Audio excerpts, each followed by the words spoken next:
He came home smelling like soap and effort, and I believed him. That's the part I return to now, in the quiet hours when sleep won't come. How completely I believed him. How the scent of generic body wash seemed like proof. How the slight flush in his cheeks, the damp at his hairline, the way he'd set his gym bag by the door with a satisfied exhale, all of it formed a story I never thought to question. Tuesday and Thursday evenings, sometimes Saturday mornings, 3 times a week for almost 2 years, he said the gym helped clear his mind. I'd be in the kitchen when he returned, usually finishing dinner or loading the dishwasher, and he'd come up behind me, press a kiss to my temple, and say something about leg day or a new treadmill routine. His hands would be cold from the steering wheel. I'd ask how it went. He'd say good or hard or that he was getting old. Small exchanges. Ordinary marriages are built on them. The passing of information, the confirmation that both people are still moving through the same day, the same life. This isn't fiction. This is how love disappears, one small truth at a time. The first year we were together, before the gym, before the routines calcified into habit, we used to walk after dinner. Nothing ambitious, just around the neighborhood, past houses with lit windows and the elementary school playground where teenagers sometimes gathered after dark. We'd hold hands without thinking about it, the way people do when touch is still new enough to feel necessary. He told me once that he'd never been good at sitting still, that movement helped him think. I loved that about him then, the restlessness. It made him seem alive in a way that felt contagious. By the time he started going to the gym, we'd stopped walking. Not consciously. It just happened the way things do in a marriage. Slowly, then completely. Work got busier. We got tired earlier.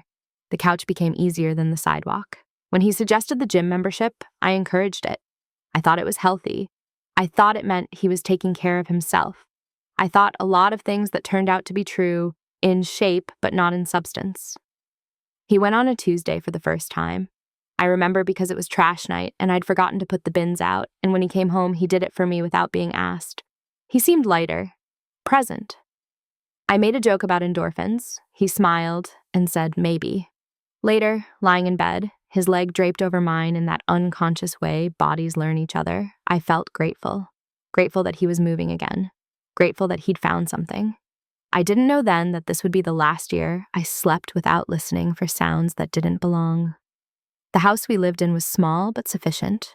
1 bathroom, 2 bedrooms, a kitchen that opened into a living room where the television stayed on more than either of us liked to admit. There were photographs on the walls. Our wedding, a trip to the coast, his sister's kids, the kind of home that looks temporary but reveals itself as permanent through accumulation. His shoes by the door. My coffee mug always on the left side of the sink. The mail stacked on the corner of the counter in a way that suggested we'd get to it eventually. Everything had a place. Everything had a pattern. He kept his gym bag in the coat closet, hung on a hook between my winter jacket and the vacuum cleaner. A black duffel with a fraying strap. Sometimes I'd see it there and feel a small, private relief that he was doing this thing, that he was choosing motion over stillness. Other times I wouldn't notice it at all. It was furniture. It was part of the landscape of our shared life. On the kitchen calendar, the free one from the insurance company with photographs of national parks, I'd marked his gym days with a small G in blue pen. Not because I needed to track him, but because I liked the visual proof that we were both taking care of ourselves in our separate ways. I had book club on Wednesdays. He had the gym on Tuesdays and Thursdays. We had our routines, and routines meant stability, and stability meant we were doing this right. By the time the leaves changed that first autumn, the pattern was set. He'd come home around 7:30, sometimes 8. He'd shower immediately. Another small detail I appreciated, the consideration of not tracking sweat through the house. We'd eat together, or he'd reheat whatever I'd made earlier. We'd watch something forgettable on television. We'd go to bed. The next morning, the gym bag would be back on its hook, and I'd refill his water bottle without thinking about it. Some weeks later, I realized I couldn't remember the last time we'd had sex. Not that it seemed alarming then. Marriages have seasons. We'd been together 7 years. Passion becomes partnership. Urgency becomes comfort. That's what everyone says, and I believed it because believing it was easier than examining what might be missing. We still touched. His hand on my back when he passed behind my chair, my fingers in his hair when we watched movies.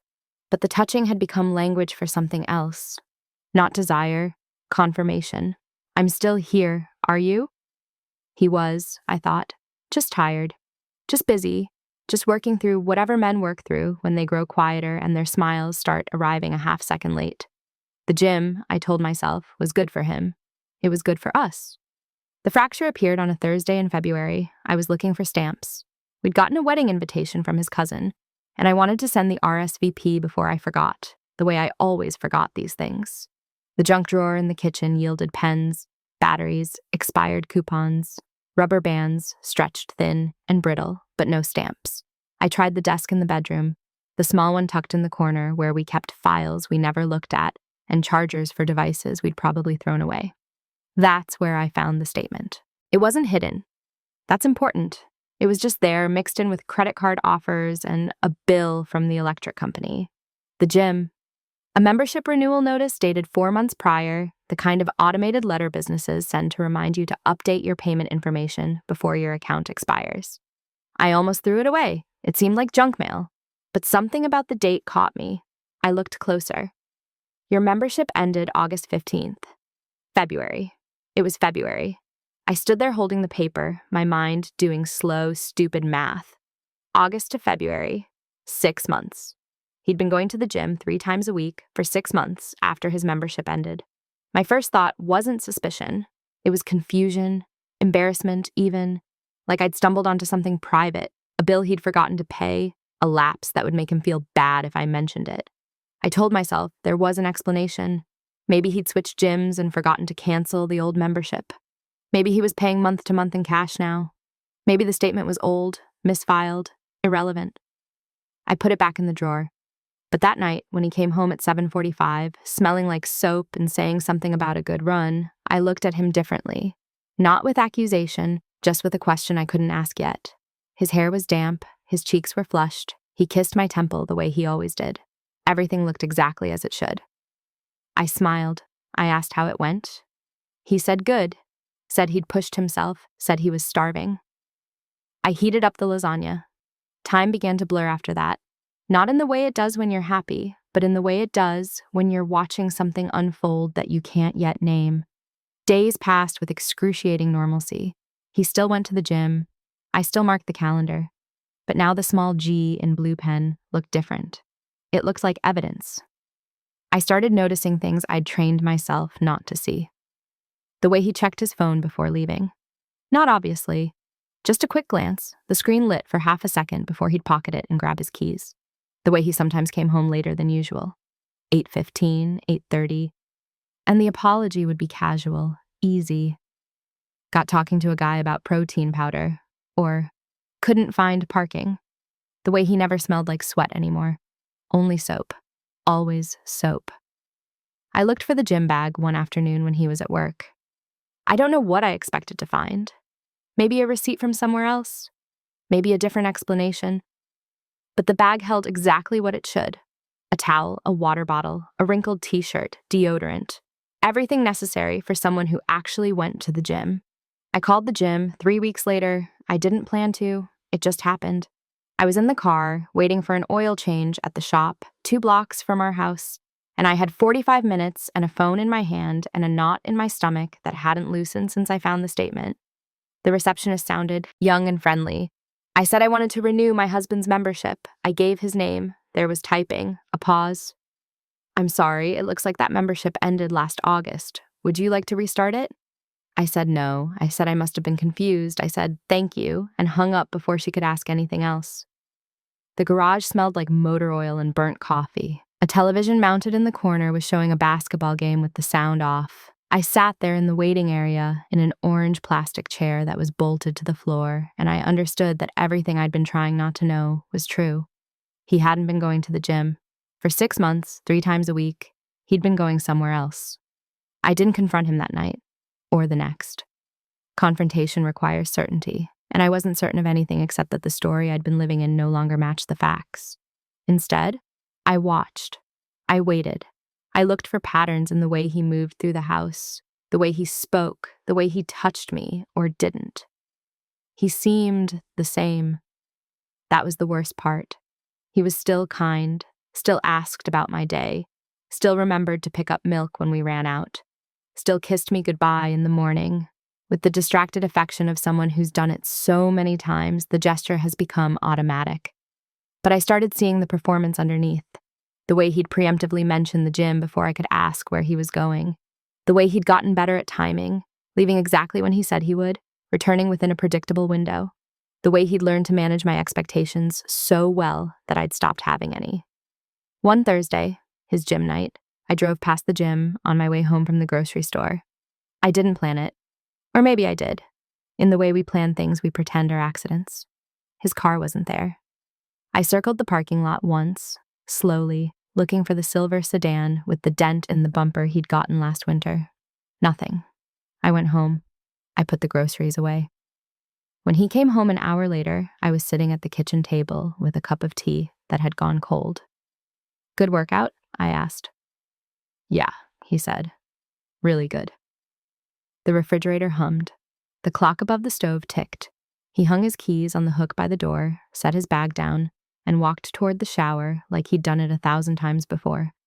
Because he had. We were both so good at our routines by then. The confrontation happened on a Tuesday in March. Not because I planned it, but because I couldn't carry it anymore. The weight of knowing and not saying, of watching him leave and wondering where he really went, of lying beside him at night and feeling like a stranger in my own bed. He came home at 8, later than usual. His excuse was traffic. I was standing in the kitchen, hands braced against the counter, and when he walked in, I didn't turn around. "Where were you?" My voice was calm. That surprised me. He paused. I could hear it. The small stop in his movement. The recalibration. "The gym. You know that. Your membership expired in August." The silence that followed wasn't empty. It was full of all the words neither of us was saying yet. I turned to face him. He was still holding his bag, his hand on the strap, his face unreadable in that way faces become when someone is deciding what truth costs less. "I switched gyms," he said. "Which one?" Another pause. Smaller this time. "Does it matter?" And there it was. Not a confession, but an admission that confession was coming. I pulled out a chair and sat down because my legs felt unreliable. He stayed standing. "I called," I said. "They told me your membership ended 6 months ago." He set the bag down, slowly, like he was buying time. When he finally looked at me, really looked at me, I saw something I hadn't expected. Relief. He was tired of lying, I realized, tired in a way that had nothing to do with the gym. "I haven't been going to the gym," he said. I already knew, but hearing him say it made it real in a way that hollowed me out. "Where have you been?" He sat down across from me. The table between us felt oceanic. "Emily's. I didn't know an Emily." I waited. "From work. We've been—" He stopped, started again. "We've been seeing each other." The kitchen was very quiet. The refrigerator hummed. The clock ticked. I could hear a car pass outside. All the ordinary sounds of a life that had just split in two. For how long? 8 months. 8 months. Before the membership expired, before the letter, before I started noticing anything was wrong. 8 months of Tuesdays and Thursdays and occasional Saturdays. 8 months of him kissing my temple and asking about my day and sleeping beside me like everything was fine. I didn't cry. I didn't yell. I just sat there, looking at this man I'd loved for 7 years and tried to recognize him. "Why?" I asked. Not why did you cheat? Just why? Why her? Why this? Why now? Why at all? He didn't answer for a long time. When he did, his voice was quiet, almost apologetic, as if he was sorry the explanation wasn't better. "I don't know, it just happened." Things don't just happen. They're chosen. But I didn't say that. I just nodded, because in that moment, it didn't matter why. It only mattered that he had, and that I'd believed him, and that the life we'd built, the small routines, the marked calendars, the coffee mugs and gym bags and goodnight kisses, had been a performance we'd both been giving without knowing the other had stopped watching. "I'm sorry," he said. I believed him. That was the strangest part. I believed he was sorry. I just didn't know if sorry was enough. After that night, the house became different. Not louder, quieter. We moved through it like people who'd been given the same script but told to play opposite sides. He slept in the second bedroom. I took the calendar off the wall. The gym bag disappeared from the closet, though I never asked what he did with it. He told me he'd ended it with Emily. I didn't ask if that was true. The specific mechanics of betrayal felt less important than the architecture it left behind. The distance, the silence, the way we'd pass each other in the hallway and murmur apologies for nothing at all. My sister called. She could hear it in my voice, she said. I told her we were fine. We were figuring things out. The lies we tell others are so much easier than the ones we tell ourselves.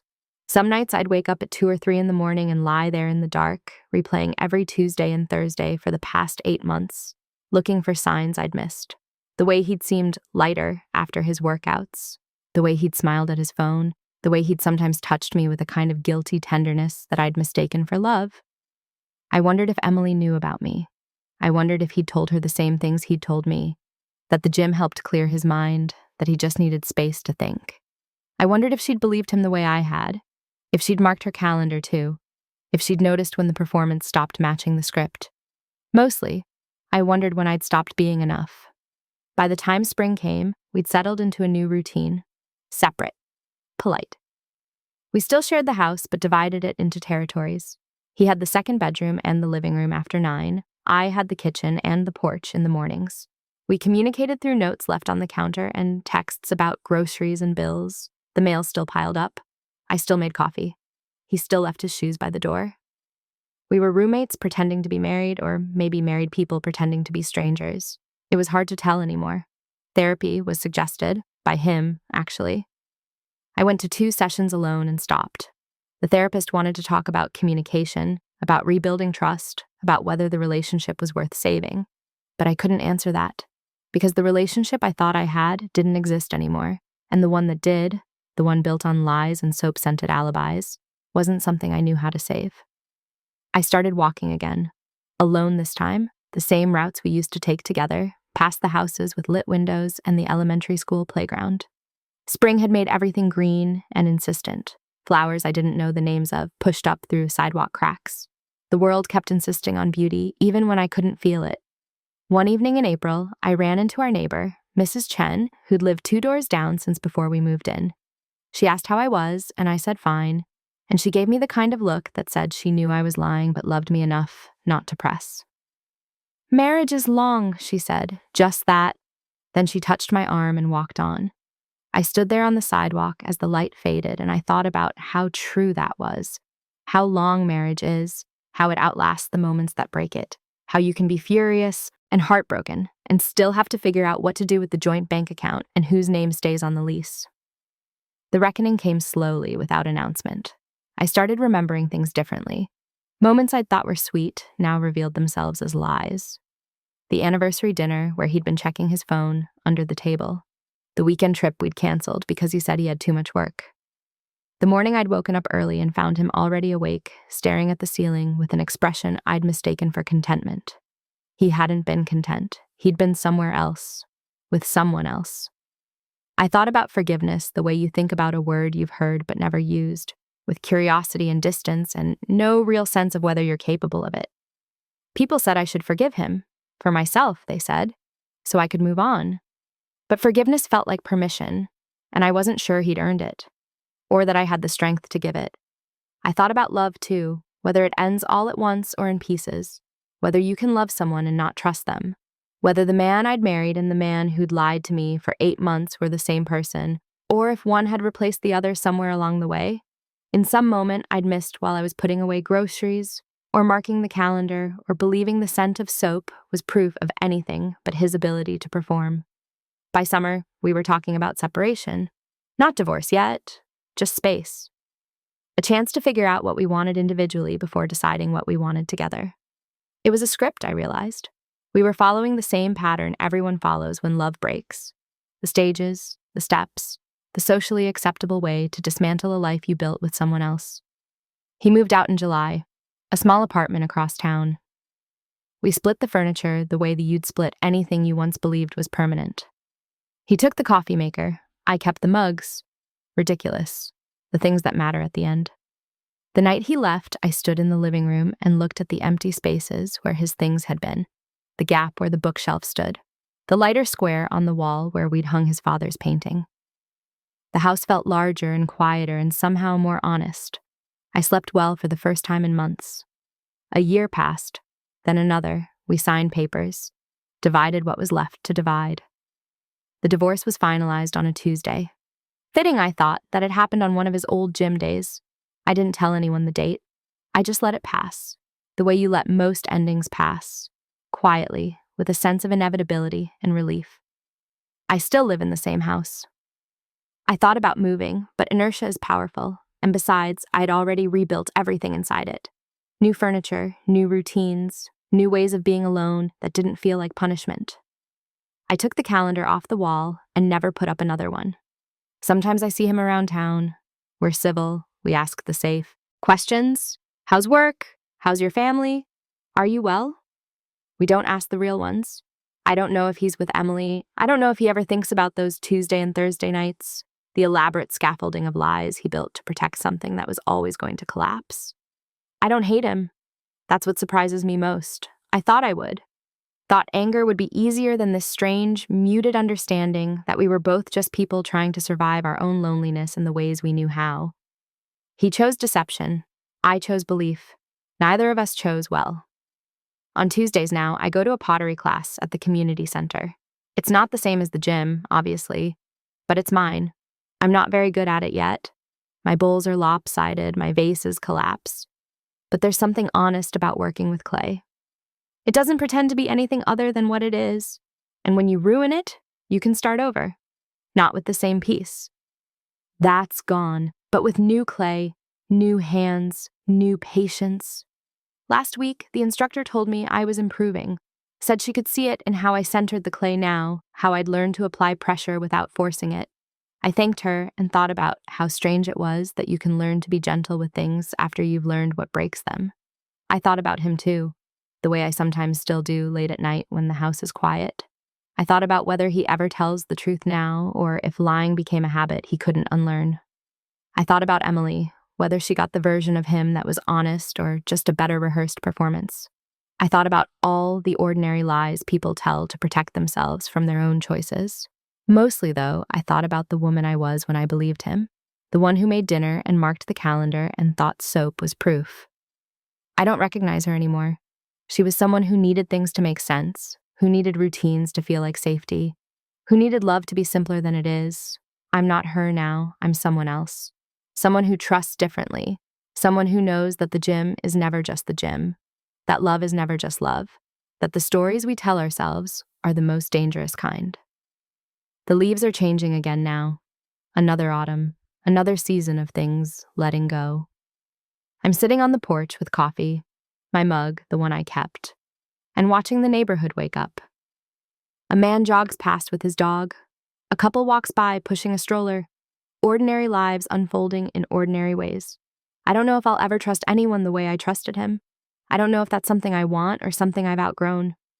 What I do know is this: love that breaks you also teaches you what you're capable of surviving, teaches you that truth matters more than comfort, teaches you that sometimes the kindest thing you can do is let someone go, not because you don't love them, but because the love you have isn't the kind that heals anymore.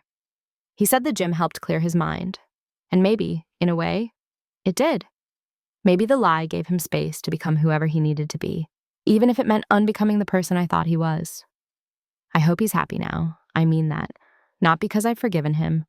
I'm not sure I have, not completely. But because carrying anger is exhausting, and I'm tired of being tired. As for me, I'm learning to center clay. Learning to live in a house that's just mine. Learning that peace doesn't announce itself with trumpets and revelation. It arrives quietly, like this: a Tuesday morning, a cup of coffee, the sound of leaves falling. I never went back to the gym.